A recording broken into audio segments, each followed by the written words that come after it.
सो hi everyone, welcome अपने new maths classes में। कैसे आप लोग? कैसे आप लोग? बढ़िया ना? हाँ, तो उम्मीद है कि आप लोग अच्छे होंगे और स्वस्थ होंगे, ठीक है ना? तो ये जो क्लास है, तो आप लोग को ऑलरेडी पता हो कि जो मेरा क्लास किस चीज़ के लिए, तो कंपटीशन एग्जाम के लिए। किसके लिए है? तो कंपटीशन एग्जाम होता है उसके लिए क्लास है, जो कि बायोलॉजी से किसी भी कंपटीशन एग्जाम में पूछा या क्वेश्चंस है वो आपको यहाँ पे देखने को मिलेगा। प्लस में इसमें आपका एमसीक्यू क्वेश्चन जो ऐड किया गया वो देखने को मिलेगा, यानी कि आपको आरआरबी में इनकी पूछा जाने वाला क्वेश्चन है, ठीक है ना? जो कि आपका रेलवे एग्जाम होने वाला है, उसमें आपको क्वेश्चन यहाँ से आपको देखने को मिलेगा, ठीक है ना? तो चलिए स्टूडेंट, मैं आज की क्लास स्टार्ट करता हूँ। और जो मैं एक बात बताता हूँ कि जो भी स्टूडेंट जो मेरा फर्स्ट क्लास आज कर रहे हैं, तो वो ऑलरेडी मैं आप लोगों को 2 क्लास करा चुका हूँ। जाके आप लोग दोनों क्लास जरूर लगाएगा, ताकि आप लोग अच्छे से क्वेश्चंस को परफॉर्मेंस कर सके और एग्जाम में अच्छा मार्क ऑब्टेन कर पाए, ठीक है ना? तो आप लोग ऑलरेडी पता हो कि इसमें क्या होता है, यानी कि प्रीवियस क्वेश्चंस मिलेगा, आपका कॉन्सेप्ट मिलेगा। और एक बात मैं बताता हूँ कि आप सभी में से किसी को टेंशन हो कि हिंदी मीडियम का क्लास है इंग्लिश मीडियम का नहीं, यानी कि आपको हिंदी और इंग्लिश यानी कि दोनों मीडियम में आपको क्वेश्चंस यहाँ के आपको देखने को मिलेगा, ठीक है ना? तो आप हिंदी मीडियम का स्टूडेंट हो या आपका इंग्लिश मीडियम का आप स्टूडेंट हो, कोई दिक्कत नहीं है। आपको सिर्फ कोचेस लगाना है, यानी कि आपको दोनों मीडियम में आपको यहाँ पे कोचेस देखने को मिलेगा, ठीक है ना? तो कोई दिक्कत किसी को नहीं है, ठीक है ना? तो टेंशन नहीं लेना, ठीक है ना? चलिए अपने क्लास आज का स्टार्ट करता हूँ। और हम सब यानी कि हम और आप सब मिलके क्वेश्चंस को सॉल्व करेंगे, ठीक है ना? चलिए, तो देखिए, आपका फर्स्ट क्वेश्चन आपके स्लाइड पे आ चुका है। देखिए, आपका फर्स्ट क्वेश्चन आपके स्लाइड पे आ चुका है। और आपको क्या करना है, सबसे पहले इसको अच्छे से पढ़ना है और समझना है। इसके बाद आपको आंसर बताना है। आप ऑटोमेटिक ABCD नहीं लगाना, ठीक है ना? क्वेश्चन समझ के आपको आंसर देना है, ठीक है ना? चलिए देखिए, फर्स्ट क्वेश्चन क्या कह रहा है। फर्स्ट क्वेश्चन कह रहा है कि where does the exchange of gas takes place in the humans lungs. बताइए क्या कह रहा है क्वेश्चन में, कि where does the exchange of gas takes place in the humans lungs. देखिए, हिंदी मीडियम वालों के लिए मैं बताता हूँ कि क्या कह रहा है, कि मानव फेफड़ों में गैसों का आदान प्रदान क्या होता है। बताइए, ह्यूमंस का लंग्स जैसे कि मानव है ना, मानव समझते हो ना, जैसे हम आप तो आदमी इसी को बोलते हैं मानव, इतना तो पता होगा ना। वही बोल रहा है कि मानव के फेफड़ों में जो गैसों का आदान प्रदान होता है वो कहाँ से होता है। बताओ कहाँ से होता है, बताओ कहाँ से होता है। फर्स्ट ऑप्शन क्या कह रहा है, फर्स्ट ऑप्शन जो आपका है ये ऑप्शन है क्या, बताइए। फर्स्ट आपका एल्वियोलाई। क्या एल्वियोलाई में होता है कि ह्यूमंस में गैसों का एक्सचेंज होता है, या लेरिंग्स में होता है गैसों का एक्सचेंज, या ब्रोंकाइट्स में आपका होता है गैसों का एक्सचेंज, या आपका ट्राइकिया में आपका गैसों का एक्सचेंज होता है। बताइए, ह्यूमंस के लंग्स में गैसों का आदान प्रदान क्या होता है भाई, बताइए जल्दी से बताइए। तो आपको पता होगा ऑलरेडी कि जो हम लोग हैं, तो हम लोग ह्यूमंस के लंग्स में जो गैसों का आदान प्रदान होता है आपका एल्वियोलाई होता है। क्या होता है, तो ह्यूमंस में जो लंग्स होता है, लंग्स का जो सबसे छोटा पार्ट आपका एल्वियोलाई होता है, जो कि आपका कैप्सूल की तरह आपका देखने को मिलेगा। वही क्या होता है, तो वही आपको गैसों का आदान प्रदान होता है। कहाँ होता है, तो आपका एल्वियोलाई में आपको गैसों का आदान प्रदान आपको देखने को मिलेगा। कहाँ पे, तो ह्यूमंस के लंग्स में, यानी कि आपका जो राइट आंसर हो जाएगा ए विल बी आपका राइट आंसर, ठीक है ना? तो सभी को क्लियर है ना? देखिए, मैं आपको इमेज के तौर पे आप लोगों को मैं बता रहा हूँ। देखिए, जैसे कि मान लीजिए कि आपका ये ह्यूमंस का लंग्स है। क्या है ये, ह्यूमंस का ये लंग्स है, राइट? बताइए, ये ह्यूमंस का लंग्स है। देखिए, तो लंग्स में आप देखते हो कि ये छोटा छोटा पार्ट ऐसे निकला होता है, तो इसमें एक छोटा ऐसे गुच्छे की तरह आपको ये इसको बोलते हैं एल्वियोलाई। वही एल्वियोलाई में क्या होता है, यानी कि गैस का एक्सचेंज आपको कहाँ होता है, तो एल्वियोलाई में ही होता है। तो वही बोल रहा है कि जो ह्यूमंस के फेफड़ों में, ह्यूमंस के लंग्स में गैसों का एक्सचेंज कहाँ होता है, तो आपका एल्वियोलाई में होता है, राइट? चलिए, तो सभी को क्लियर हो गया क्वेश्चन, किसी को दिक्कत नहीं होना चाहिए, ठीक है ना? चलिए देखिए, नेक्स्ट क्वेश्चन क्या कह रहा है। नेक्स्ट क्वेश्चन जो है, ये क्वेश्चन है कि what is the primary muscles involve in the breathings. What is the primary muscles involve in the breathing. क्या कह रहा है, देखिए हिंदी में क्या कह रहा है, हिंदी में कह रहा है कि सांस लेने में शामिल प्राथमिक मांसपेशियां कौन सी है। बताइए, जैसे हम लोग सांस लेते हैं, हम लोग सांस लेते हैं, तो उस सांस लेने में जो प्राइमरी मसल्स है, प्राथमिक मांसपेशियां होता है, उसका नाम बताना है। बताइए, जब आप लोग या हम लोग जब सांस लेते हैं, तो सांस लेने के दौरान एक प्राथमिक मसल जो होता है उस मांसपेशिया का नाम बताना। बताइए कौन सा मांसपेशिया शामिल है। क्या डायाफ्राम शामिल है, बताइए क्या डायाफ्राम शामिल है। उसको हम हिंदी में भी इसको हम डायाफ्राम ही बोलते हैं। बी ऑप्शन आपका इंटरकोस्टल मसल शामिल है। बताइए, इंटरकोस्टल मसल शामिल है, या आपका एब्डोमिनल मसल शामिल है, या इसमें से कोई नहीं, यानी कि नन ऑफ दी एवो। तो आप लोग को ऑलरेडी पता होगा कि जो भी स्टूडेंट अच्छे से यानी कि बेसिक भी बायोलॉजी पढ़े होंगे, तो वो आपको आसानी से आंसर दे पाएंगे। देखिए, जैसे कि मान लिया आपको लंग्स का मैंने इमेज बनाया था ऐसे, ये आपका लंग्स का इमेज था, ठीक है ना? तो यहाँ पे आप लोग देखते होंगे कि यहाँ पे एक छोटा सा मसल लगा होता है, जैसे आप लोग सांस लेते हैं तो वही एक प्राइमरी मसल है। इस प्राइमरी मसल का नाम क्या है आपका? Diaphragm, right? क्या नाम है? तो डायाफ्राम नामक मसल होता है, वही मसल जो था आपका, यानी कि श्वसन के दौरान ये प्राथमिक मसल आपका शामिल है। कहाँ पे? तो आपका ये ह्यूमंस के सांस लेते समय ये प्राथमिक मसल शामिल है, इसी को बोलते हैं डायाफ्राम। क्या बोलते हैं? डायाफ्राम। तो इसको आंसर क्या हो जाएगा बताइए? ए विल बी द आपका राइट आंसर, ठीक है ना? चलिए, किसी को दिक्कत नहीं है ना? चलिए, यदि आप लोग किसी भी को भी दिक्कत होगा जिस क्वेश्चंस में, तो इस क्वेश्चंस को क्या करना है आपको? उतार करके प्लस में आपको यहाँ पे सॉल्यूशन, इसमें आपको जो प्रॉब्लम है आपका, वो प्रॉब्लम लिख करके आप कमेंट जरूर कर दिएगा, और मैं आपको इसका जो सॉल्यूशन 100% मैं आप लोगों को दूंगा ही दूंगा, ठीक है ना? तो कोई दिक्कत नहीं रहना चाहिए, ठीक है ना? जहां दिक्कत है तुरंत कमेंट करना है, ठीक है? चलिए, देखिए अगला क्वेश्चन क्या है। अगला क्वेश्चन जो है, ये क्वेश्चन है, देखिए ये क्वेश्चन है कि what is the major form of the carbon dioxide transport in blood. बताइए कितना अच्छा क्वेश्चन है। कह रहे हैं कि what is the major form of carbon dioxide transport in blood, यानी कि क्वेश्चन में कह रहा है कि रक्त में कार्बन डाइऑक्साइड का परिवहन का प्रमुख रूप क्या है? बताइए, रक्त में कार्बन डाइऑक्साइड परिवहन का प्रमुख रूप बताना है आपको। जैसे आप लोगों का ब्लड है ना, उस ब्लड में जो आपको है ना कार्बन डाइऑक्साइड होता है ना, उसका जो ट्रांसपोर्टेशन का क्या है, उसका मेजर फॉर्म बताना है, राइट? क्या बताना है? उसका मेजर फॉर्म। बताइए कौन सा मेजर इसका फॉर्म हो जाएगा? फर्स्ट ऑप्शन है कि एज अ बाइकार्बोनेट आयंस, यानी कि बाइकार्बोनेट्स आयंस के रूप में होता है, या एज अ कार्बोनेट्स आयंस, क्या कार्बोनेट्स आयंस के रूप में होता है, या बॉन्ड ऑफ हीमोग्लोबिन, क्या हीमोग्लोबिन से बंधा हुआ होता है तब इसमें ट्रांसपोर्टेशन होता है, या इसमें से यानी कि नन ऑफ दी, कोई नहीं होगा। तो बताइए कि जो रक्त में कार्बन डाइऑक्साइड का परिवहन जो होता है उसका मेजर फॉर्म बताना है, इसका मुख्य रूप होता है, किस रूप में उसका ट्रांसपोर्टेशन होता है। तो भाई रक्त में जो आपका कार्बन डाइऑक्साइड का जो ट्रांसपोर्टेशन होता है, ये आपको किस रूप में होता है? तो एज अ बाइकार्बोनेट्स आयंस के रूप में। किसके रूप में होता है भाई? तो एज अ बाइकार्बोनेट्स के रूप में आपका जो कार्बन डाइऑक्साइड का ट्रांसपोर्टेशन होता है, कहाँ पे? ह्यूमंस के ब्लड में। यानी कि आपका जो राइट आंसर क्या हो जाएगा बताइए? तो ये आपका राइट आंसर हो जाएगा, ठीक है ना? क्या हो जाएगा? ए विल बी आपका राइट आंसर, ठीक है ना? चलिए, देखिए अगला क्वेश्चन क्या है। तो अगला जो क्वेश्चन है, ये क्वेश्चन है कि what is the primary function of epiglottis. What is the primary function of epiglottis. बताइए, इपिग्लोटिक का प्राथमिक कार्य आपको बताना है। देखिए कितना इजी क्वेश्चन है, अब ये बहुत इंपॉर्टेंट क्वेश्चन है, ठीक है ना? ये बहुत इंपॉर्टेंट क्वेश्चन है। बताइए इपिग्लोटिक्स का जो प्राथमिक कार्य क्या होता है?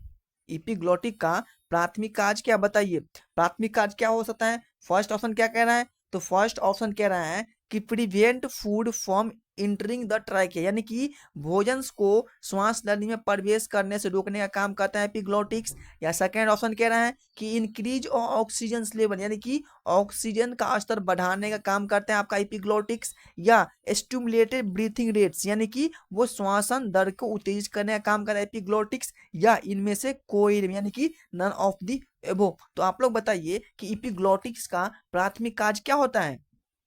तो इपिग्लोटिक जो है ह्यूमंस का ही पार्ट है। कहाँ प्रेजेंट होता है? तो ह्यूमंस का जब आप लोग खाना खाते हैं तो आपको कंठ यानी कि एक ढक्कन के टाइप यहाँ पे लगा होता है, इसी को बोलते हैं हम क्या? इपिग्लोटिक्स बोलते हैं। क्या बोलते हैं इसको? इपिग्लोटिक्स बोलते हैं। वही इपिग्लोटिक्स जो होता है, जब आप लोग खाना खाते हैं तो ये आपका क्या होता है? वो आपका रिस्पिरेटरी जो पाइप होता है ना, उस पाइप को क्या होता है? वो आपका ढक लेता है, और जो फूड का पाइप होता है उसको वो ओपन, यानी कि आपको फूड इसमें जाएगा, यहीं पे ढकने से जाएगा। यदि ये इपिग्लोटिक्स नहीं रहेगा ह्यूमंस में, तो ये ह्यूमंस में क्या हो जाएगा बताओ? यानी कि उसके रिस्पिरेटरी सिस्टम जो होता है उसमें खाना आ जाता है, उससे इसको मौत भी हो सकता है। तो वही इपिग्लोटिक्स वर्ड क्या कहता है ह्यूमंस में? तो ये कहता है आपका जो भोजन होता है उसको श्वास नली में जाने से वो रोकता है, राइट? क्या हो जाएगा इसका आंसर? तो इसका आंसर हो जाएगा आपका ए विल बी इसका राइट आंसर। देखिए बहुत इंपॉर्टेंट क्वेश्चन है। आइए, आपको यूपी में पूछा गया है, कहाँ पे? तो पुलिस में पूछा गया है, सीनेट एग्जाम में पूछा गया है, सीपीटी में पूछा गया, राइट? तो ये बहुत इंपॉर्टेंट क्वेश्चन है, ठीक है ना? चलिए, देखिए अगला क्वेश्चन क्या कह रहा है बच्चों। अगला क्वेश्चन कह रहा है कि ये जो क्वेश्चन है कि what is the total lungs capacity of adult humans approximately. क्या कह रहा है? What is the total lungs capacity an adult human approximately. बताइए एक वयस्क मनुष्य के जो फेफड़ा होता है उसका कुल कितना क्षमता होता है? बताइए जैसे एक स्वस्थ एडल्ट है, एडल्ट मतलब होता है जब कोई व्यक्ति बड़ा हो गया है, जिसको बोलते हैं आम भाषा में, उसको बोलते हैं भाई ये लड़का जवान हो गया, उसको शादी कर डालो, वो बहुत इधर उधर घूमता रहता है, तो वही इसमें बोल रहे हैं एडल्ट। एडल्ट का मतलब क्या होता है, जवान, राइट ना। तो इसमें पूछ रहा है कि एक वयस्क मनुष्य के फेफड़ों की कुल क्षमता लगभग कितनी होती है, बताइए। अब एक स्वस्थ मनुष्य रहता है, वो कितना, वो अपना अंदर फेफड़ों के अंदर वो हवा ले सकता है, वही वही इसका मतलब हुआ, राइट। यानी कि कह रहा है कि एक स्वस्थ मनुष्य, एक एडल्ट पुरुष में या एक एडल्ट महिला हो, जो भी हो, वो अपना लंग्स में ज्यादा से ज्यादा कितना ml वो आपको जो एयर है उसको उसमें ले सकते हैं, बताइए कितना ले सकता है। फर्स्ट ऑप्शन क्या कह रहा है बच्चों, फर्स्ट कह रहा है कि 6000 मिल, यानी कि 6000 ml वो एयर को वो लंग्स में वो ले सकता है, या 2000 ले सकता है, या 8000 ml वो एयर ले सकता है, या आपका 75,000 वो एयर ले सकता है। बताइए एक एडल्ट ह्यूमंस अप्रोक्सीमेटली कितना वो लंग्स, इसका लंग्स कैपेसिटी कितना होता है, बताइए। तो भाई इसका जो लंग्स कैपेसिटी होता है, बताइए इसका लंग्स कैपेसिटी क्या हो जाएगा, इसका लंग्स कैपेसिटी ये हो जाएगा आपका 6000 ml वो हवा ले सकता है। कैसे ले सकता है, तो वो फोर्सफुल रिस्पायरेशन करने के बाद, और एक होता है फोर्सफुल इंस्पायरेशन, इन सभी को मिल करके वो विजुअल कैपेसिटी होता है, प्लस आईआरबी सबको निकाल करके आप जोड़ोगे तो आपका वो टोटल लंग्स कैपेसिटी यानी कि आपको आ जाएगा, क्या हो जाएगा, तो टोटल लंग्स कैपेसिटी आपका इतना होता है, 6000 ml आपका टोटल लंग्स कैपेसिटी होता है, राइट। क्या हो जाएगा, तो ए विल बी आपका राइट आंसर। ये बहुत इजी क्वेश्चन है आपका, वैसे भी 12 कैपेसिटी दे रखा होगा, आईआर भी दे रखा होगा, आईआर दे रखा होगा, यानी कि सभी को आपको प्लस करना है, प्लस आपका टोटल लंग्स कैपेसिटी आपका निकल जाएगा, क्या हो जाएगा, टोटल लंग्स कैपेसिटी आपका निकल जाएगा, ठीक है ना। तो ये अपना खुद का मल्टीपल है, बहुत इजी इसका है, ठीक है ना। तो कोई दिक्कत नहीं है, सिर्फ आपको याद रखना है कि जो एक ह्यूमंस जो होता है उसका एडल्ट जो होता है उसका जो लंग्स कैपेसिटी कितना होता है आपका 6000 ml उसका टोटल लंग्स कैपेसिटी होता है, ठीक है ना। तो आपको सिर्फ ये याद रखना है, ठीक है ना, ज्यादा आपको इसमें माथा पीछी नहीं करना है, ठीक है ना। चलिए देखिए, तो अगला क्वेश्चन क्या है,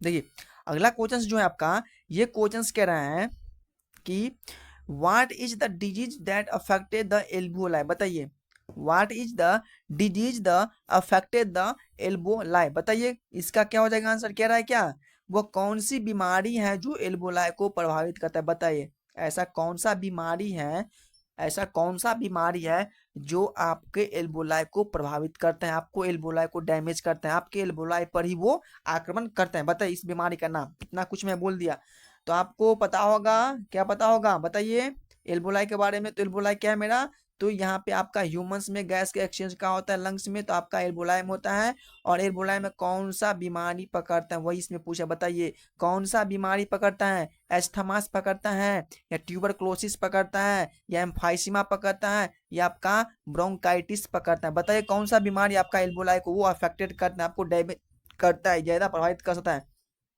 तो अस्थमा का हिंदी अस्थमाई होगा, ट्यूबरक्लोसिस का जिसको तदेवी बोलते हैं, एम्फाइसीमा का वास्तिभीति बोलते हैं, और ब्रोंकाइटिस को हम लोग ब्रोंकाइटिस ही बोलते हैं। तो बताइए ऐसा कौन सा बीमारी है जो आपके एल्बोलाई को अफेक्टेड करता है, तो भाई एम्फाइसीमा, एम्फाइसीमा जिसको बोलते हैं वास्तिभीति एक बीमारी है जो कि आपको एल्बोलाई को डैमेज करता है, आपको एल्बोलाई को वो नाश कर देता है, जिससे आपको क्या होता है, सांस लेने में दिक्कत होता है, बहुत सारा दिक्कत हो सकता है, ठीक है ना। तो आप एम्फाइसीमा जो होता है वही आपको एल्बोलाई को प्रभावित करता है, यानी कि आपका राइट आंसर हो जाएगा ए विल बी आपका राइट आंसर, ठीक है ना। चलिए देखिए अगला क्वेश्चन क्या है, तो अगला जो क्वेश्चन है ये क्वेश्चन क्या है, ये है कि the process of gas exchange in the lungs occur by, the process of gas exchange in lungs occurs by, यानी कह रहा है कि फेफड़ों में गैस का विनिमय प्रक्रिया किसके द्वारा होता है, बताइए जो आपके लंग्स में जो गैस होता है उसका विनिमय प्रक्रिया आपको बताना है, बताइए आपके लंग्स में गैसों का विनिमय प्रक्रिया किसके द्वारा होता है, किसके द्वारा होता है, क्या हम बोल सकते हैं कि एक्टिव ट्रांसपोर्ट यानी कि सक्रिय परिवहन के द्वारा होता है गैस, आपके लंग्स में वो क्या होता है इसको फेफड़ों में विनिमय की किसके द्वारा होता है बताइए, या डिफ्यूजन के द्वारा हम बोल सकते हैं, इसको विसरण बोलते हैं, या फिल्ट्रेशन जिसको बोलते हैं निस्पंदन, और ऑस्मोसिस जिसको बोलते हैं हम प्राशन। तो बताइए कि फेफड़ों में गैस का विनिमय प्रक्रिया किसके द्वारा होता है, तो भाई फेफड़ों में जो गैस का विनिमय प्रक्रिया होता है आपका डिफ्यूजन के द्वारा होता है, किसके द्वारा होता है, तो डिफ्यूजन के द्वारा ही आपका क्या होता है, आपके लंग्स में क्या होता है गैस का प्रोसेस यानी कि एक्सचेंज होने की प्रोसेस यानी कि डिफ्यूजन की प्रक्रिया आपको चलता है, यानी कि आपका राइट आंसर हो जाएगा बी विल बी आपका राइट आंसर, ठीक है ना। तो देखिए मैं एक ही बात बताता हूँ कि जो भी इस क्लास में ज्वाइन हुआ है तो वो जरूर शुरू से लेकर आंसर दे, क्योंकि आप बीच में क्वेश्चन छोड़ के जाएगा तो उससे आपको ज़्यादा समझ नहीं आ, यदि आप लोग रेगुलर क्लास लगाइएगा तो आप लोग अच्छा से अच्छा मार्क ऑब्टेन 100% कर पाइएगा, और मैं गारंटी भी देता हूँ, ठीक है ना। जो भी स्टूडेंट रेगुलर रहता है वो हर क्वेश्चंस लगा सकता है, ठीक है ना, इसके लिए कोई दिक्कत नहीं है। आप एक क्वेश्चंस लगाओ, बोलोगे कि नहीं मैं भाई ये क्वेश्चंस लगा लिया है, मैं अब नहीं लगाऊंगा, थोड़ी देर में कर लूंगा, फिर थोड़ी देर के बाद बोलोगे भाई अभी नहीं, थोड़ी देर कभी होता ही नहीं है भाई, जो काम है तुरंत कर लो, ठीक है ना, इसमें कोई देरी नहीं है, वो भी पढ़ाई के बात में कोई देरी नहीं है, जो है तुरंत करो काम, कोई देर नहीं लगाना है, ठीक है ना। देखिए अगला क्वेश्चन क्या है, देखिए अगला क्वेश्चन क्या है, देखो मैं भाई भी बोल देता हूँ, स्टूडेंट भी बोल देता हूँ, मैं दोस्त भी बोल देता हूँ, ठीक है ना, तो वो सब चलता है मेरे पास, ठीक है ना। तो इसके लिए आप लोगों को कोई दिक्कत नहीं होना चाहिए, ठीक है ना, मैं दोस्त भी बोलता हूँ, भाई भी बोल देता हूँ, और मैं स्टूडेंट भी बोल सकता हूँ, क्योंकि हर कैटेगरी का आ रहा है ना चलन पे, तो कोई दिक्कत नहीं है, ठीक है ना। तो आप लोगों को सिर्फ वहाँ पे बातों पे ध्यान देना है, ना कि मेरे निकल रहा है क्या, ठीक है ना। देखिए ये है क्वेश्चन की which of the following is voice box is as called, बहुत इंपॉर्टेंट क्वेश्चन है, बताइए क्या कह रहा है क्वेश्चन में कि which of the following is a voice box is called as, यानी कि कह रहा है क्वेश्चन बताइए, कह रहा है कि निम्नलिखित में से किसे वॉइस बॉक्स कहा जाता है, बताइए निम्नलिखित में से किसे वॉइस बॉक्स कहते हैं, लेरिंग्स को वॉइस बॉक्स कहते हैं, ट्रैकिया को वॉइस बॉक्स कहते हैं, ब्रोंकाई को वॉइस बॉक्स कहते हैं, या आपका एल्बोलाई को हम लोग वॉइस बॉक्स कहते हैं, बताइए स्वरंत्र को वॉइस बॉक्स कहते हैं, या श्वास नली को वॉइस बॉक्स कहते हैं, या बताइए किसको कहते हैं, श्वसन को वॉइस बॉक्स कहते हैं, वो वायु कोष्टिका को हम लोग वॉइस बॉक्स कहते हैं। तो भाई वॉइस बॉक्स जो हम लोग कहते हैं किसको कहते हैं, तो वॉइस बॉक्स जो होता है ना आपका वो लेरिंग्स होता है, लेरिंग्स, यानी कि ह्यूमंस में जो वॉइस बॉक्स किसको बोलते हैं, तो ह्यूमंस में वॉइस बॉक्स के नाम से हम लोग लेरिंग्स को जानते हैं। लेरिंग्स प्रेजेंट क्या होता है, तो ठीक है आपके ट्रैकिया के नीचे में एक पाइप की तरह लगा था, वो इसी को बोलते हैं, यानी कि इसको खिंचाव से ही आप लोग बोल पा रहे हैं, अभी मैं जो बोल रहा हूँ तो वही लेरिंग्स यानी कि इसको खिंचाव से ही हम बोल पाते हैं, तो उसी को हम लोग क्या बोलते हैं, वॉइस बॉक्स, यानी कि आपका जो राइट आंसर हो जाएगा ए विल बी आपका राइट आंसर, ठीक है ना। तो ये क्वेश्चन आ सकता है, इस क्वेश्चन को आप लोग को ज्यादा टारगेट करना है, ठीक है ना। देखिए नेक्स्ट क्वेश्चन जो है, ये क्वेश्चन क्या है, देखिए ये है कि which of the followings has the highest vital capacity, बताइए which of the followings has the highest vital capacity, यानी कि निम्नलिखित में से किसकी प्राणधारणा की क्षमता सबसे अधिक होती है, बताइए निम्नलिखित में किसकी प्राणधारणा की क्षमता सबसे अधिक होती है।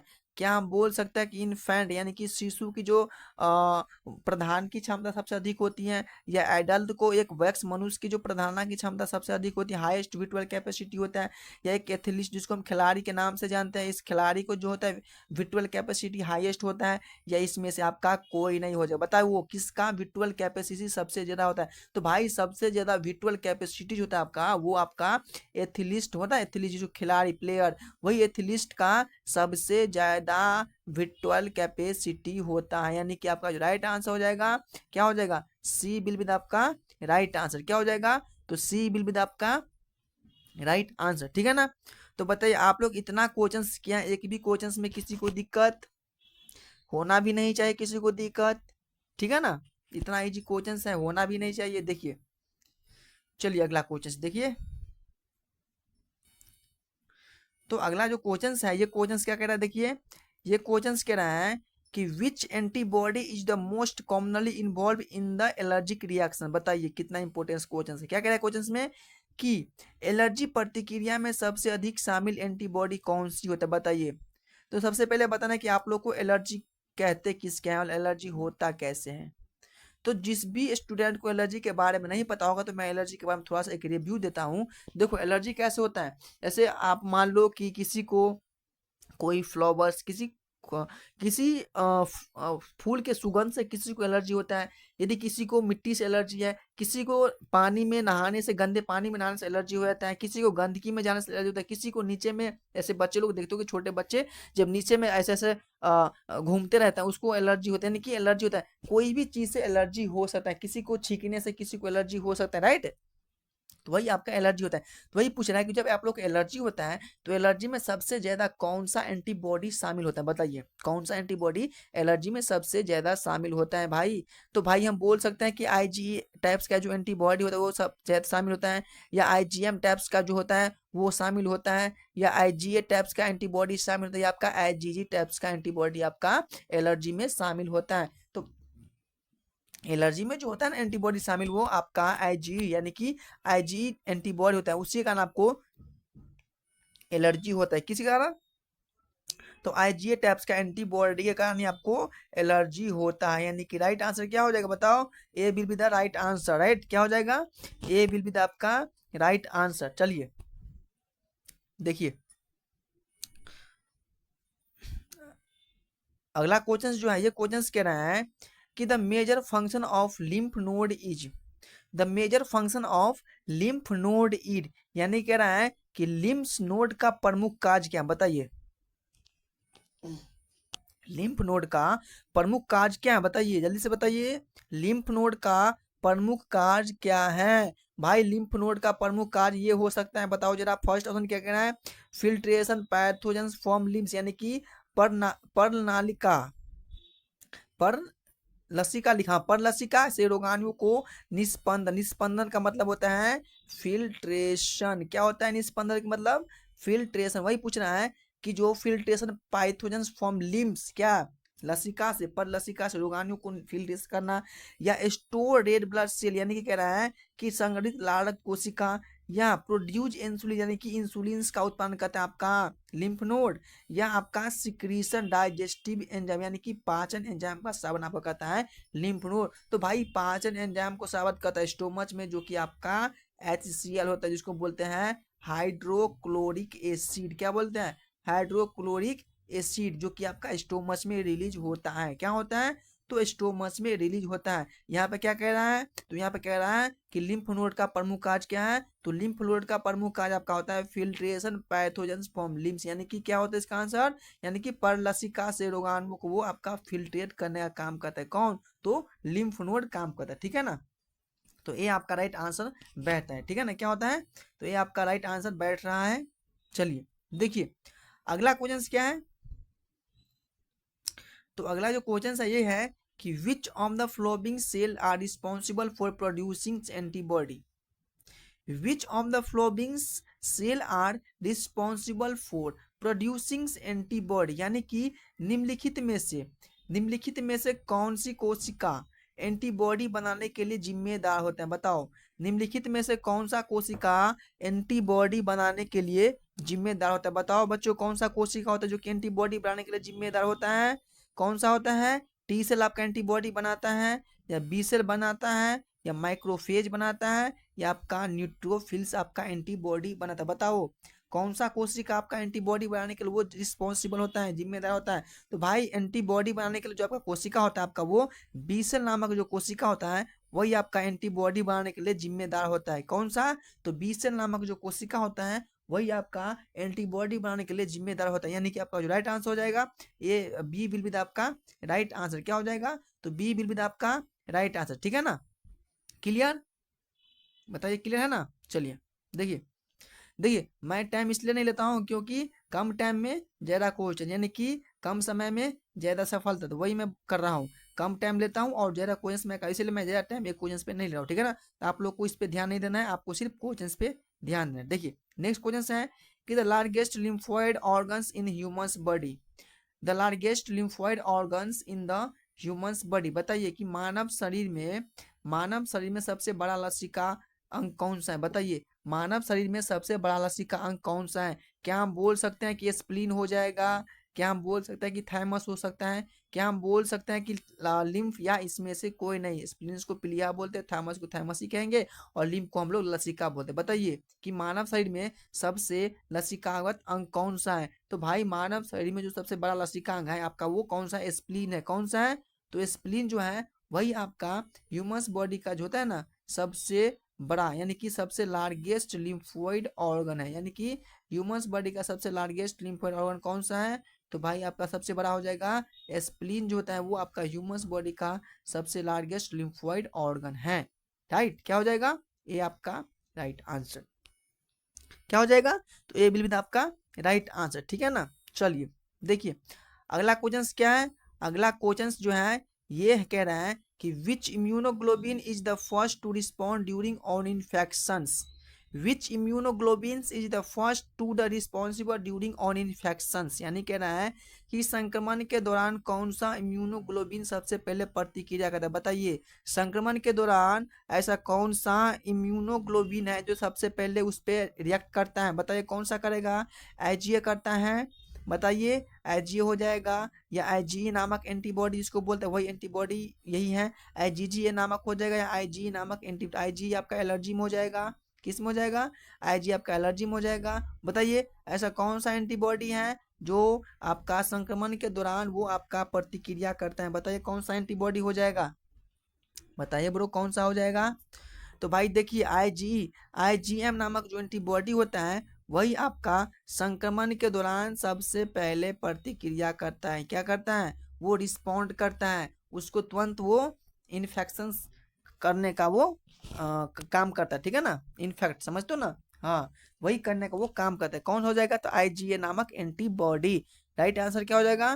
तो बी आपका राइट आंसर हो जाएगा। ठीक है ना? देखिए नेक्स्ट क्वेश्चन क्या है। तो चलिए नेक्स्ट क्वेश्चन कह रहा है कि which organ is responsible for T cell मैचुरेशंस।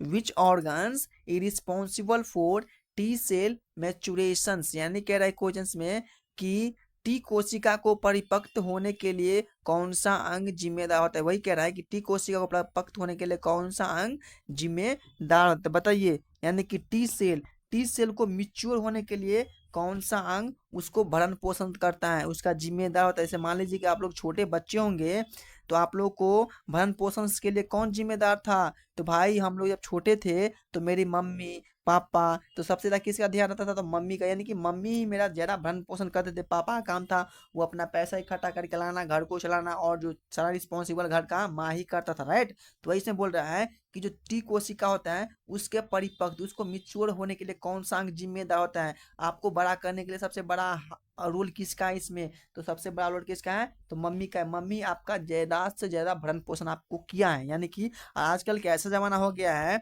कि मम्मी पापा को छोड़ देते हैं, तो ऐसा नहीं होना चाहिए। ठीक है ना? एक मूवी देखो आप लोग, बताइए, एक मूवी का नाम है सायरा, देखें आप लोग? बताइए कोई देखे हैं सायरा मूवी? सायरा मूवी में क्या कह रहा है कि मूवी देखते समय बहुत ऐसा लड़का है कि रोने लगा है। भाई तुम्हारा मम्मी को ऐसा कभी कोई भी दिक्कत होता है तुम रोते नहीं है, लेकिन एक मूवी के लिए और एक प्यार के लिए इतना रो, किसी कोई किसी का नहीं होता है भाई। टाइम आने के बाद सब छोड़ चला जाता है। ठीक है ना? तो आपको ये मत सुना कि मेरी वाली ऐसा है, भाई सबके वाली ऐसा ही होता है। ठीक है ना? सोच समझ गए होंगे आप लोग। देखिए हाँ, ज्यादा नहीं करना है। अब ये क्वेश्चन पे देखिए, क्वेश्चन क्या कर रहा है कि टी कोशिका परिपक्व के लिए कौन सा अंग जिम्मेदार होता है? बताइए टी सेल परिपक्व होने के लिए कौन सा अंग जिम्मेदार होता है? स्प्लीन हो सकता है जिसको पिलिया बोलते हैं, या थाइमस हो सकता है जिसको थाइमसी बोलेंगे, या बोन मैरो हो जाएगा जिसमें आपका टी कोशिका मिच्योर जिसको अस्थिया मज्जा बोलते हैं, या नन ऑफ दी एबोव उपरोक्त में से कोई नहीं। बताइए टी कोशिका टी सेल मिच्योर होने के लिए कौन सा अंग जिम्मेदार होता है? बताइए ब्रो। तो भाई टी सेल जो मिच्योर होने के लिए आपका थाइमस जिम्मेदार होता है। कौन होता है जिम्मेदार? थाइमस जो होता है, थाइमस ग्लैंड, वही थाइमस जो होता है वो आपका टी कोशिका को मिच्योर होने के लिए वो जिम्मेदार होता है। जैसे आप लोग ज्यादा छोटे रहेंगे, जब आप लोग जन्म लेते होंगे तो थाइमस बड़ा, जैसे जैसे हम लोग जो बड़े होते जाएंगे तो आपका थाइमस छोटा होता जाएगा। ठीक है ना? तो तो हम लोग को छोटे में जो होता है ना वही थैमस बड़ा होता है, वही थैमस होता है आपका वो टी सेल को वो मिच्योर करता है, ज्यादा एक्टिव होता है थैमस। एक यहाँ से क्वेश्चन ये हो सकता है कि जो चाइल्ड में सबसे ज्यादा एक्टिव ग्लैंड कौन सा है, तो भाई थैमस जो ग्लैंड होता है ना, थैमस ग्लैंड वो सबसे ज्यादा आपका बच्चों में एक्टिव होता है, यानी कि वो चाइल्ड में आपका एक्टिव होता है। जैसे जैसे आप लोग बड़े होते जाएंगे, हम लोग बड़े होते जाएंगे, तो वो आपको एक्टिव नहीं होगा, यानी कि इसका जो कैपेसिटी होता है उसका कम होते चला जाता है, ठीक है ना। चलिए देखिए अगला क्वेश्चन क्या है, तो अगला जो क्वेश्चन है कि which immune cell are responsible for attacking virus infected cells, which immune cell are responsible for attacking virus infected, यानी कि कौन सी प्रतिरक्षा कोशिका, बताइए कौन सी प्रतिरक्षा कोशिका वायरस से संक्रमित कोशिका पर हमले के लिए जिम्मेदार होता है। ध्यान से सुनिए क्वेश्चन क्या कह रहा है, फिर से कह रहा हूं मैं, कौन सी प्रतिरक्षा कोशिकाएं वायरस से संक्रमित पर हमला करने के लिए वो जिम्मेदार होते हैं, बताइए कौन सा कोशिका जिम्मेदार होता है, बताइए कौन सा हो जाएगा। क्या हम बोल सकते हैं कि बीस होता है वो जिम्मेदार होता है, या माइक्रोफेज जिम्मेदार होता है, या आपका नेचुरल किलर सेल हो जिसको बोलते हैं प्राकृतिक हत्यारा कोशिका वो आपका जिम्मेदार होता है, या इसमें से आपका कोई नहीं हो जाएगा। तो बच्चों आप लोग को ऑलरेडी पता होगा और ये बहुत इंपॉर्टेंट क्वेश्चन है, मैंने रखता है ये क्वेश्चन, ठीक है ना। ये क्वेश्चन कह रहे हैं कि कौन सी प्रतिरक्षा कोशिका वायरस से संक्रमित कोशिका पर हमला करने के लिए जिम्मेदार होता है, तो भाई नेचुरल किलर सेल होता है ना, वो नेचुरल किलर सेल जिसको हम बोले प्राकृतिक हत्यारा कोशिका सेल, वही आपका जिम्मेदार होता है, यानी कि जो राइट आंसर हो जाएगा सी विल बी आपका right answer, natural killer cell. Killer killer नाम देखिए कितना अच्छा है, नेचुरल किलर सेल। चलिए तो आज का ये सॉरी ये यानी कि आपका ये नेक्स्ट क्वेश्चन आ चुका है।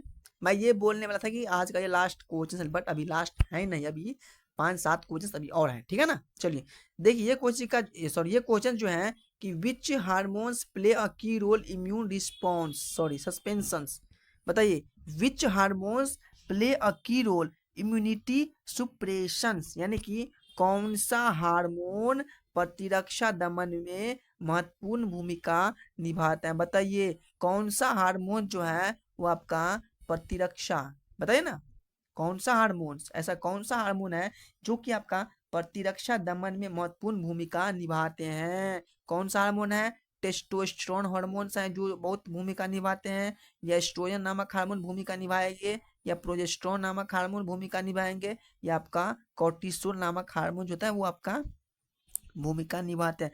तो भाई कौन से हार्मोन प्रतिरक्षा दम में महत्वपूर्ण भूमिका निभाते हैं, कहाँ पे, तो मेल में, कहाँ पे, तो मेल में। तो याद कीजिए मेल में कौन सा भूमिका निभाएंगे, तो याद कीजिए कौन सा हो जाएगा, तो आपको ये दोनों को छांट ही देना है, यानी कि इस दोनों को आपको साइड ही कर देना है, किसको, तो इस दोनों को प्रोजेस्टेरोन एस्ट्रोजन, यानी कि ये तो फीमेल में हो जाएगा हार्मोन, राइट। और बचा कौन, एक कॉर्टिसोल बचा और एक टेस्टोस्टेरोन, इन दोनों में से आपको ऑप्शन ढूंढना है। तो कॉर्टिसोल की यदि मैं बात करूँ तो ये आपका स्ट्रेस हार्मोन है, क्या है, कॉर्टिसोल आपका स्ट्रेस हार्मोन है, और जो ये आपका टेस्टोस्टेरोन जो होता है वही टेस्टोस्टेरोन जो होता है वो आपका महत्वपूर्ण भूमिका निभाता है, कहाँ पे, तो मेल में, कहाँ पे, तो मेल में, यानी कि आपका जो राइट आंसर हो जाएगा ए विल बी आपका राइट आंसर, क्या बैठता है भाई, ए विल बी आपका राइट आंसर, ठीक है ना। चलिए देखिए अगला क्वेश्चन क्या है, देखिए अगला क्वेश्चन जो है ये क्वेश्चन कह रहा है कि which immunoglobins is found in secretion like saliva and tears, right, which immunoglobins is found in secretions like saliva and tears, यानी कि कह रहा है क्वेश्चन में कि लार और आंसू जैसे श्रवण में कौन सा इम्यूनोग्लोबिन पाया जाता है, इसका मतलब होता है एंटीबॉडी, राइट। बताइए आपका लार और आंसू में कौन सा एंटीबॉडी पाया जाता है, कौन सा इम्यूनोग्लोब्यूल पाया जाता है, बताइए कौन सा पाया जाता है भाई, आईजीई नामक पाया जाता है, बताइए कौन सा, IgM नामक बोल सकते हैं, या IgA हो जाएगा, या IgG हो जाएगा, या IgE हो जाएगा। बताइए कौन सा इम्यूनोग्लोबिन आपका आंसू और आपके सलाइवा में पाया जाता है। यदि मैं सलाइवा की बात करूँ तो सलाइवा किसको बोलते हैं, तो आप लोग भोजन जो करते हैं तो भोजन को जो चिपचिपा बनाने को जो काम करता है वो सलाइवा ही करता है ना। और जो भी बैक्टीरिया भोजन में होता है वो आपको मारने का काम करता है, कहाँ पे, तो माउथ में, राइट। माउथ में जो बैक्टीरिया को मारने का काम करता है भोजन भोजन में, वो सलाइवा ही करता है, और सलाइवा से आपका भोजन चिपचिपा बनता है, जिसके माध्यम से आपका वो फूड पाइप में जाता है, राइट। और यही बात एक आंसू का, तो आंसू के बारे में भी एक अच्छा टॉपिक बोल देता हूँ। देखिए आंसू कैसे निकलेगा, तो भाई आंसू तब निकलता है जब किसी आपको लगाएगा चटकन, जैसे कि आपको मम्मी पापा जब छोटे होंगे तो लगाते हो भाई सांझ को पढ़ने बैठ, मारते हो दो चढ़कर दौड़ के बैठने समझ जाते हो पढ़ने के लिए, वही ना। तो वही जब चाटा लगता है ना तो आंसू निकलता है, राइट। तो वही आंसू बोल रहा है। तो आंसू में कौन सा एंटीबॉडी पाया जाता है, या और लार में कौन सा, सलाइवा में कौन सा, जल्दी से बताइए कौन सा एंटीबॉडी पाया जाता है। तो भाई आंसू और लार में जो होता है आपका एंटीबॉडी, यानी कि IgA नामक एंटीबॉडी पाया जाता है, यानी कि जो राइट आंसर हो जाएगा सी विल बी द आपका राइट आंसर। परफेक्ट बैठ रहा है, बहुत इंपॉर्टेंट क्वेश्चन है ये, ठीक है ना। ये दो क्वेश्चन है, यहाँ से आप निकाल सकते हैं कि आंसू में कौन सा इम्यूनोग्लोबिन पाया जाता है, लार में कौन सा इम्यूनोग्लोबिन पाया जाता है, एलर्जिक रिएक्शंस में कौन सा एंटीबॉडी होता है, इम्यूनोग्लोबिन पाया जाता है, प्लेसेंटा में कौन सा एंटीबॉडी पाया जाता है, राइट। तो यहाँ से आप क्वेश्चन निकाल सकते हैं, ठीक है ना। यदि आप लोग चाहते थोड़ा सा मेहनत कर लेंगे, तो नहीं करोगे मेहनत तो कोई बात ही नहीं है, और कर लोगे तो हो ही निकल ही जाएगा। चलिए, वैसे मैं सारा एंटीबॉडी के बारे में आप लोग को बता ही चुका हूँ 3 क्लास में, ठीक है ना। तो आप लोग ध्यान से देखिएगा।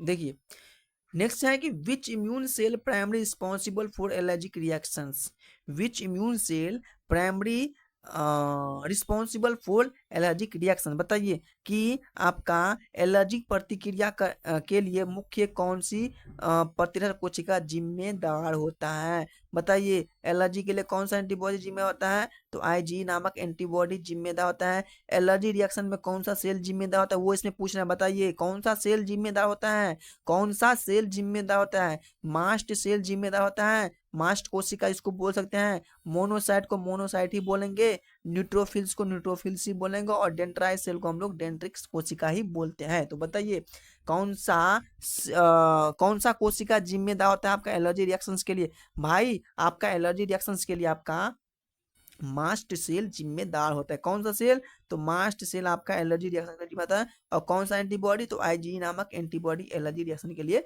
जिम्मेदार होता है। तो अपना माइंड में ये बात क्लियर कर लीजिए, ठीक है ना, कौन सा सेल और कौन सा एंटीबॉडी, ठीक है ना, कभी दोबारा पूछना ना पड़े, ठीक है ना आप लोगों को।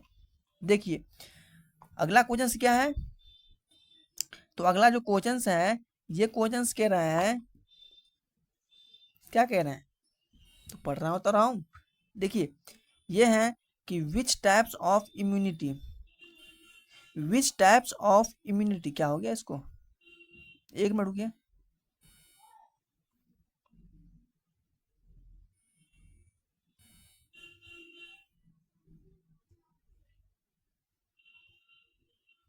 एक मिनट रुकिए, एक मिनट, एक मिनट, एक मिनट, बस एक मिनट। हाँ आप चलेगा। देखिए क्या कह रहे हैं,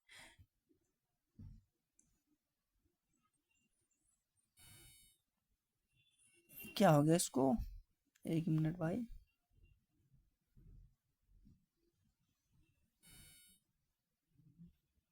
बस एक मिनट, थोड़ा पेंसिल नहीं काम कर रहा है, एक मिनट, जस्ट सेकेंड ब्रो।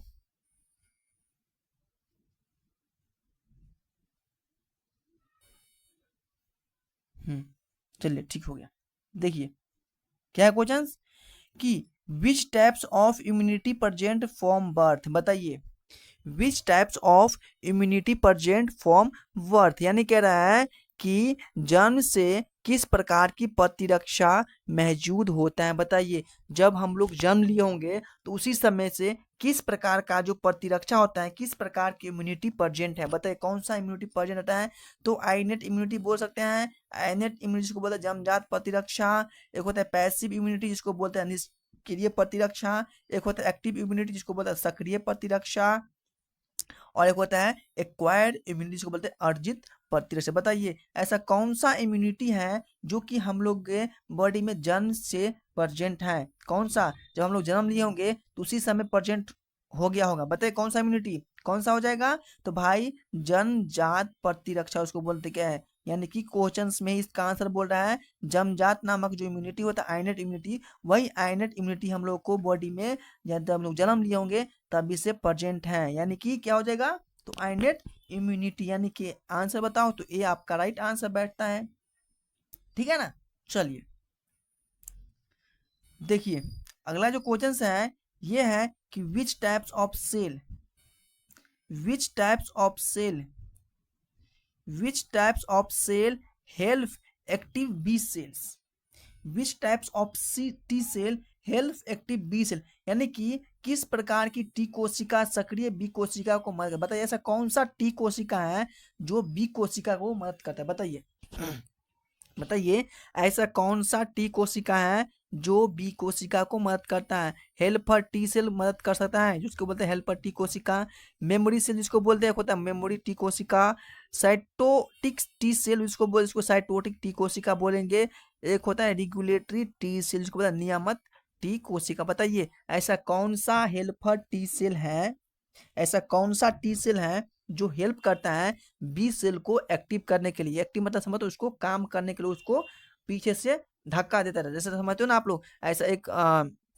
आप लोग एक देखते हो गांव में कि एक जैसे आप कहीं से कुछ लाते हो खरीद, गाय और बकरी और भैंस और कुछ भी लाते होंगे तो क्या होता है वो चलता नहीं रहता है, तो आप लोग क्या करते हैं इसको धकेलते हैं, राइट? उसको क्या कहते हैं? धकेलते हैं, भाई चल चल चल। वही से बोल रहे हैं कि ऐसा कौन सा टी हेल्पर को टी कोशिका है जो बी सेल को वो आपको उसको धकेलता है कि भाई तू काम कर, तू काम कर, तू काम कर, यानी कि वो एक्टिव करता है, उसको एक्टिव करता है तब वो काम करने को वो मूड में आता है। तो बताइए ऐसा कौन सा टी कोशिका हो जाएगा? बताइए भाई ऐसा कौन सा टी कोशिका हो जाएगा? तो भाई हेल्पर टी सेल होता है ना, हेल्पर टी सेल, वही helper T cell B cell को पीछे से धक्का देगा, बोलेगा भाई जा तू अपना काम कर, तभी वो अपना काम करता है, यानी कि आपका जो राइट आंसर हो जाएगा ए विल बी आपका राइट आंसर। क्या हो जाएगा? ए विल बी आपका राइट आंसर। चलिए देखिए नेक्स्ट क्वेश्चन क्या है, नेक्स्ट क्वेश्चन है कि the DPT vaccine protect against which disease, the DPT vaccine protect against which disease, यानी कि डीपीटी टीका किस बीमारी से बचाता है? बताइए डीपीटी का टीका किस बीमारी से बचाता है? यदि मैं डीपीटी का फुल फॉर्म बोलूं तो डी से आपका क्या हो जाएगा? Diphtheria, diphtheria, right. पी से क्या हो जाएगा बताओ?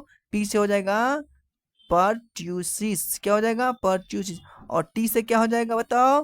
तो टी से आपका हो जाएगा टेटनस। तो मिला लीजिए क्या हो जाएगा इसका आंसर, यानी कि डिप्थेरिया, परट्यूसिस और टेटनस। तो तीनों ऑप्शन देखिए कहाँ पे है, तो फर्स्ट ऑप्शन क्या है कि डिप्थेरिया, परट्यूसिस और टेटनस, यानी कि आपका जो राइट आंसर हो जाएगा ए हो जाएगा, ए विल बी आपका राइट आंसर। ये चार तीनों ऑप्शन गलत है, रॉन्ग। ठीक है ना? तो डीपीटी का वैक्सीन आपको डिप्थेरिया से बचाता है, परट्यूसिस से बचाता है, टेटनस, टेटनस से बचाता है जैसे आपको कहीं कट लगे, फट जाए, चोट लग जाए, यदि आप कहीं गिरते ब्लड निकलता है और ब्लड निकलने से आप लोग टेटनस का इंजेक्शन नहीं लोगे तो आपको टेटनस पकड़ लेता है। तो वही सबसे हम लोग को डीपीटी का वैक्सीन दिया जाता है बचपन में, वही डीपीटी का वैक्सीन जो होता है वो वर्क करता है। ठीक है ना? चलिए देखिए आज ये क्वेश्चंस क्या कह रहा है, ये जो क्वेश्चंस हैं कह रहा है कि which glands produce antibody in early like, यानी कि कौन सी ग्रंथि प्रारंभिक अवस्था में एंटीबॉडी उत्पन्न करता है? बताइए मैं आप लोग को बता चुका हूँ कौन सा, मैंने बोले थे ना चाइल्डहुड में, चाइल्डहुड में कौन ज्यादा एक्टिव होता है? बताइए कौन होता है? थाइमस, स्प्लीन्स, पेनक्रियाज या एड्रिनल ग्लैंड्स। बताइए। तो भाई मैं आप लोग को ऑलरेडी बता चुका हूँ कि जो बच्चे रहते हैं जब हम लोग तो उस समय थाइमस ज्यादा एक्टिव होता है। क्या होता है? थाइमस ज्यादा एक्टिव होता है, यानी कि आपका जो एंटीबॉडी का जो उत्पन्न करता है कौन सा ग्रंथि प्रारंभिक बच्चे के समय, तो आपका थाइमस होता है, वो थाइमस आपके चाइल्डहुड में एंटीबॉडी बनाता है। कौन बनाता है? थाइमस। वो ज्यादा एक्टिव होता है बच्चे जब होते हैं ना, छोटे बच्चे, वही समय आपका ज्यादा एक्टिव होता है। कौन? तो थाइमस। जैसे जैसे बड़ा होता जाएगा तो उसका काफी, यानी कि उसका काम कम होता जाएगा और ये छोटा होता जाता है। ठीक है ना? तो क्लियर है? चलिए आज की क्लास का ये लास्ट क्वेश्चन है। ठीक है ना? आज की क्लास का ये लास्ट क्वेश्चन है। देखिए ये क्वेश्चन कह रहा है क्या कि which hormones play a major role of modulating the immune system in the females. फिर से देख क्या कहना है, क्या कह रहा है क्वेश्चन कि which hormones play a major role in modulatory the immune system in the female, यानी कि कह रहा है कि महिलाओं में प्रतिरक्षा प्रणाली को नियंत्रित करने के लिए कौन सा हार्मोन प्रमुख भूमिका निभाते हैं। बताइए, महिलाओं में प्रतिरक्षा प्रणाली को वो नियंत्रित रखने के लिए या करने के लिए कौन सा हार्मोन प्रमुख भूमिका निभाते हैं। बताइए कौन सा हार्मोन निभाते हैं, महिलाओं में पूछ रहा है, महिलाओं में कौन सा हार्मोन भूमिका निभाएंगे, क्या प्रोजेस्टेरोन हार्मोन भूमिका निभाएंगे, या एस्ट्रोजन नामक हार्मोन भूमिका निभाएंगे, या टेस्टोस्टेरोन। भाई टेस्टोस्टेरोन तो वो आपका हो जाएगा, या देखिए तो मेल का हार्मोन है, सेक्स हार्मोन, तो ये कतई नहीं होने वाला है, या आपका कॉर्टिसोल हो जाएगा। तो कॉर्टिसोल आप लोग को पता होगा कि कौन सा हार्मोन है, तो कॉर्टिसोल हार्मोन को हम लोग स्ट्रेस हार्मोन के नाम से जानते हैं, ठीक है ना, और लव हार्मोन के नाम से भी उसको हम लोग जानते हैं। इसमें क्या कहना है कि महिलाओं में, तो भाई महिलाओं में जो होता है ना, वो आपको प्रतिरक्षा प्रणाली को नियंत्रित करने के लिए आपका एस्ट्रोजन नामक जो हार्मोन होता है, वही हार्मोन आपके जिम्मेदार होते हैं, यानी कि आपका राइट आंसर हो जाएगा बी विल बी आपका राइट आंसर। और एक यहाँ से ये भी हो सकता है कि इम्प्लांटेशन के लिए, तो इम्प्लांटेशन के लिए आपका प्रोजेस्टेरोन नामक हार्मोन जिम्मेदार होता है, ठीक है ना। तो आपको यहाँ से क्लियर हो गया है, ठीक है ना। तो आज मैं यहीं पे क्लास एंड करता हूँ। तो सबसे पहले मैं बताऊंगा कि जो भी बच्चों मेरे क्लास फर्स्ट लाइन लगाया होगा जरूर जाकर लगाइएगा। इस पर भी लिखा होगा कॉम्पिटिटिव बायोलॉजी, सेकंड क्लास पर भी वही लिखा है कि आपका थंबनेल कॉम्पिटिटिव बायोलॉजी, और थर्ड क्लास आज तो हो ही चुका है, इस पर भी लिखा है आपका कॉम्पिटिटिव बायोलॉजी, ठीक है ना। तो जरूर लगाए तीनों क्लास, और तीनों क्लास लगाने से आप लोग को ये ज्यादा आप लोग अपना गोल अचीव करने के लिए पास जाओगे, क्योंकि सारा प्रीवियस ईयर क्वेश्चंस आपको यहाँ पे देखने को मिलेगा। और यहाँ से मैं एक और बात बताता हूँ कि मेरे जो भी स्टूडेंट यूपी का है, जो सीनेट एग्जाम का तैयारी कर रहा है, बीएससी नर्सिंग की तैयारी कर रहा है, तो इसके लिए मैं फ्री बायोलॉजी का पूरा सिलेबस कराने जा रहा हूँ, ठीक है ना। तो जो भी स्टूडेंट है वो जरूर जुड़िए मेरे चैनल से, ठीक है ना, जरूर जुड़िए, मैं फ्री में कराऊंगा। मैं भी एक नर्स हूँ और मैं भी सीनेट एग्जाम क्वालिफाई करके ही बनाऊँ, तो मुझे पता है कि क्वेश्चंस कहाँ से आएगा बायोलॉजी, ठीक है ना। तो आप लोग जरूर मेरे चैनल से जुड़िए, जितना भी स्टूडेंट यूपी का है, ठीक है ना। मैं क्लास स्टार्ट करने वाला हूँ बहुत जल्द, ठीक है ना। तो आज की क्लास कैसे लगे आप सभी को बताइएगा जरा कमेंट में, और आज की और कमेंट करके आप लोग को जरूर जाना है, और एक सब्सक्राइब जरूर करना है, और एक लाइक तो बनता है, ठीक है ना। तो सबसे पहले आप लोग को सब्सक्राइब करना ही करना है, ताकि जब भी मेरा वीडियो हो तो आपके पास नोटिफिकेशन पहले पहुंच सके, ठीक है ना। और यूपी वालों को तो मैं पर्सनल बोल रहा हूँ, चैनल सब्सक्राइब कर ही लेना, क्योंकि मैं कब सीनेट एग्जाम का प्रीवियस के क्वेश्चन दे दूं, ठीक है ना, वो इसका कोई जवाब नहीं है, मैं ऐसे डालता ही रहता हूँ। उस बार भी मैं डाला था, तो उसमें से 24 नंबर का क्वेश्चन था, इसमें से आपको 22 नंबर मिला था बायोलॉजी में, और 20 नंबर का जो नर्सिंग एप्टीट्यूड में 100% मिला है क्वेश्चन। यदि आप लोग मेरे चैनल पे जुड़े हैं तो जरूर जाके देखिएगा, मैं जो कराया हूँ क्लास, उसमें आपको देखने को मिल जाएगा नर्सिंग एप्टीट्यूड और बायोलॉजी का दोनों क्वेश्चन आपको परफेक्ट मिल गया है। तो इसलिए मैं इस साल भी कराना जाऊंगा, तो आप लोग को थोड़ा सा सपोर्ट चाहिए, और आप लोग बने रहो मेरे चैनल पे, ठीक है बच्चों। तो मिलते हैं नेक्स्ट वीडियो में, तब तक ले जाओ, ठीक है ना। जय हिंद जय भारत, ठीक है ना। और अपना पढ़ाई पे ध्यान देते रहना, ठीक है ना। मिलते हैं नेक्स्ट वीडियो में।